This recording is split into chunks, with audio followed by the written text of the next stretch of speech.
ಗದಗನಲ್ಲಿ ತಿರಂಗ ಯಾತ್ರೆಗೆ ವರುಣನ ಅಡ್ಡಿ. ಗದಗ ಜಿಲ್ಲಾ ಬಿಜೆಪಿ ವತಿಯಿಂದ ತಿರಂಗ ಯಾತ್ರೆ ಆಯೋಜನೆ. ಆಪರೇಷನ್ ಸಿಂಧೂರ್ ಯಶಸ್ವಿ ಹಿನ್ನೆಲೆ ತಿರಂಗ ಯಾತ್ರೆ. ಗದಗ ನಗರದ ಜೋಡುಮಾರುತಿ ದೇವಸ್ಥಾನದಿಂದ ಮಹಾತ್ಮ ಗಾಂಧಿ ಸರ್ಕಲ್ವರೆಗೆ ಯಾತ್ರೆ. ತಿರಂಗ ಯಾತ್ರೆ ಆರಂಭವಾಗುತ್ತಿದ್ದಂತೆ ಮಳೆಯ ಆರ್ಭಟ. ಮಳೆ ನಡುವೆ 300 ಮೀಟರ್ ಉದ್ದದ ತಿರಂಗ ಧ್ವಜ ಹಿಡಿದು ನಿಂತ ಸ್ಟೂಡೆಂಟ್ಸ್.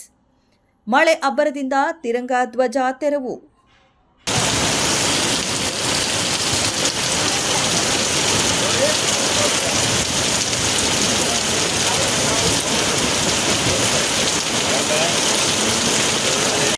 ಗಂಟೆ ಆದ್ರೆ ದೊಡ್ಡ ಕಿರಿಕಿರಿ ಪಾಪು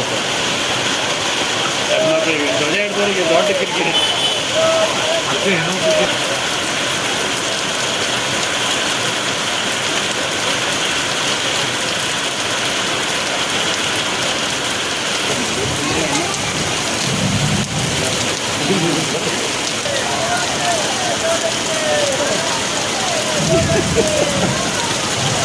ಇದು ನಮ್ಮ ಕ್ಲಿಯರ್ ನೋಡ್ರಿ ಸರ್ ಹೊಸದ ಮೊಬೈಲ ಫೋನ್ ಆಗುತ್ತಾ